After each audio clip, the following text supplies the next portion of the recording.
বিশ্বজুড়ে গোয়েন্দাগিরিতে যাদের নাম খুব বেশি সামনে আসে এর মাঝখানে ইসরায়েলের যেই গোয়েন্দা গ্রুপ আছে, তারপর আছে ধরেন আমেরিকার গোয়েন্দা গ্রুপ, যাদের নাম সারা পৃথিবীব্যাপী পরিচিত, মোসাদ, সিআইএ, আরও বিভিন্ন ধরনের সংস্থা।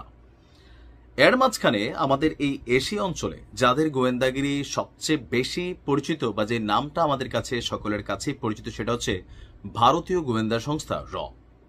তবে ভারতীয় গোয়েন্দা সংস্থাকে চোখে আঙুল দিয়ে এবার পাকিস্তান যেটা ঘটিয়েছে, এরপরে নড়েচড়ে বসেছে মোদী প্রশাসন।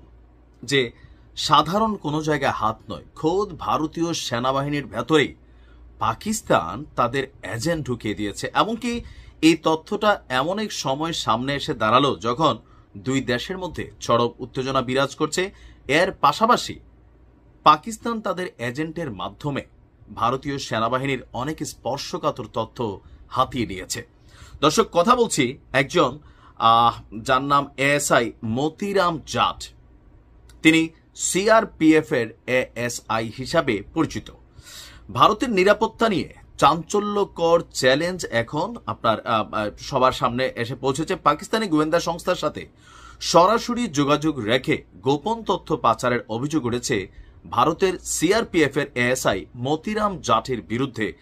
সৌভাগ্যবশত তিনি কোনো মুসলিম নন, তাহলে পুরো ভারতবর্ষ জুড়ে মুসলিমদের বিরুদ্ধে হয়তো আরও একটা প্রতিক্রিয়া আমরা দেখতে পেতাম।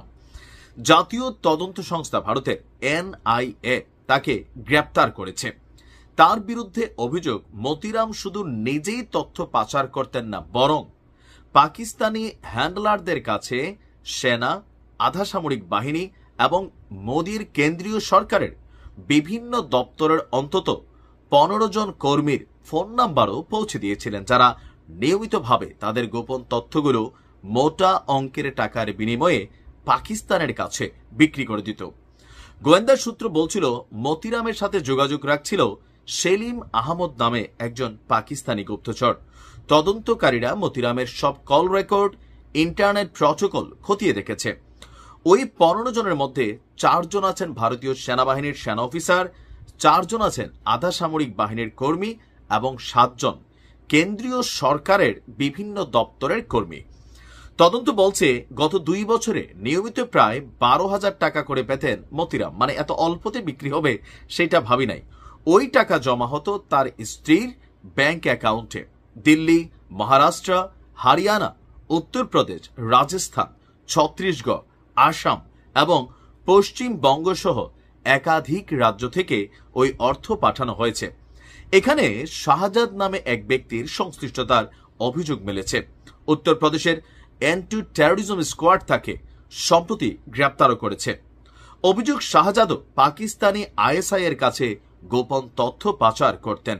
তার দাবি, একবার ট্রেনে সহযাত্রীর অনুরোধে তিনি মতিরামের অ্যাকাউন্টে 3,500 টাকা পাঠিয়েছিলেন।